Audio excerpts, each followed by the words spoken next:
George just sort of spoke about this before, said if you were pretty much a successful death bowler in Australia, you could probably walk into the T20 and maybe even the ODI team at the moment. I think it was 80 runs off the last 7 overs today. What is it about this problem that you just can't solve yet? Oh, look, it hurt us badly tonight, and George is 100% right. It's something we've highlighted and something we continually work on. We need somebody to be able to execute for us at death. You know, Mitchell Starc has done it really well, but you know you need somebody to do it from the other side. I would say Mitchell Starc's done it well for a period of time now. If you take the 2020 World Cup into consideration, so. It is a problem for us, and it's something that we're looking to solve pretty quick, and we need to get some answers.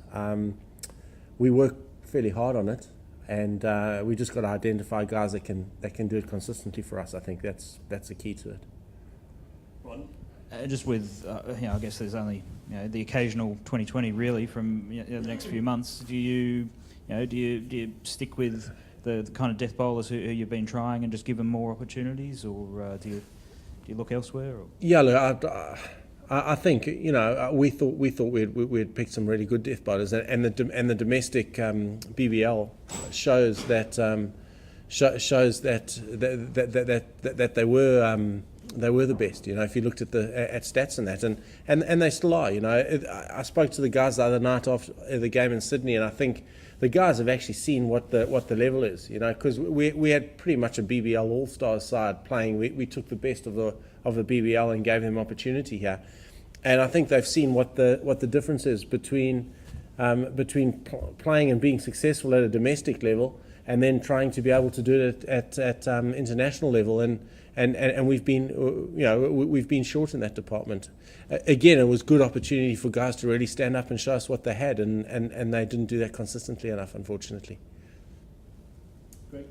Mickey, you've got a T20 series on now. You've got the one-day series about to start again. You're picking a test squad later this week. Yes. You've got a few balls in the air. No, nothing in the air. I've got it all in my head, and it's all structured. With this window of one Shield game where guys have the chance to make a last-minute bid, have you been impressed with any of those guys, perhaps looking at the spin spots or the middle order batting in terms of your test squad? Oh, look, again, as I'll say it, our test squad, and I always said it this whole summer, our test squad is a fairly settled unit. Then came the end of the series, and we suddenly lost 200. Between the end of the series against South Africa, the end of the series against Sri Lanka, we lost 250 Test caps, which was a little bit of a disruption. But I'm comfortable and confident that our Test side is pretty much a stable unit. We need somebody to come in and take over Huss's role. I mean, I won't say mantle, because he was quite unbelievable in what he did. But there's an opportunity there for another specialist batter to come in and take over that role. I think our bowling depth in Test cricket is superb. I think our bowling depth is right up there with anything in the world. So I'm comfortable with our Test squad. I've said it all along. Our one-day squad is very much a work in progress. We're looking at. We certainly started the process looking at 2015. People have said it's so early, but it's not. I think there's 30 odd ODIs until then, and every other side has done exactly the same. You just have to look at the South African sides. You're looking at the England side, to a point a little bit with the Indian side. They've tried a lot of different players. And we have as well. And the problem, as I've said, is that we've got one great player in Michael Clarke, and we've got a couple of really good players who are starting to step up. I.e. your Warners and Wades, etc. I'm talking batting, and then we've got a bit of a bottleneck of batters, and we weren't quite sure that who were the next best. We were trying to use the series to try and give us some indication of where we needed to go with our batting in one-day cricket, and then when we select eventually the Champions Trophy squad, stick with that squad for a year to give them every opportunity of getting better, every opportunity of playing together, every opportunity of getting continuity and trying to build a winning culture, so to take us into the 2015 World Cup. So that's been the strategy through the one-day series, and a couple of guys have put their hands up, and some haven't taken that opportunity. opportunities in Australian cricket now are immense. It's a really exciting time, I think. Just talking about the Test squad again. You mentioned sort of a specialist batsman coming in to replace Huss. I mean, if Watson's not bowling, are you comfortable with the balance that would leave? I think.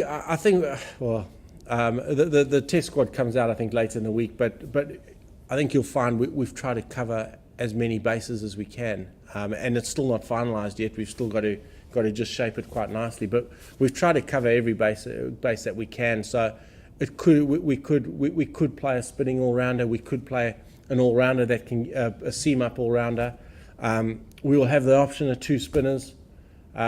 We'll probably have as many as 5 quicks going over. So we'll try and cover as many of the bases as we possibly can, and then determine the team that plays based on the conditions that we face, and that will determine whether we will have the option of slotting Wadey up to 6 and playing whether it be a spinning all rounder, whether it be a seaming all rounder, whatever. We'll have that position at number 7 available. If we want to go with the 6th specialist batsman, then that will be the wicketkeeper's position. So those are things we've got to weigh up. We've weighed them up. I'm pretty comfortable that we've got as I said, a pretty much settled Test unit.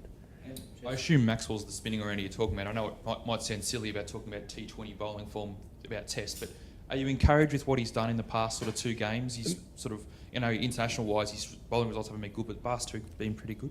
Maxwell's bowled extremely well he's getting better and better. I thought he bowled really well in Hobart in the last one-day game, albeit he only bowled 2 overs. But there was good shape on the ball. He did a nice job. He's in these 2 2020 games. He's done a nice job, and he works incredibly hard. One of the things we sat down with him and said, if you want to be the spinning all rounder, you've got to put a huge amount of time into your bowling, because he sort of bowled, and Maxie would always try and bowl the miracle ball, and then he'd bowl a leg spin, then a deuce. He just didn't settle on anything. All we've got him in the nets is just bowling off spin, off spin, off spin. It's repetition all the time, and he's getting better and better at it. He's a very fast learner.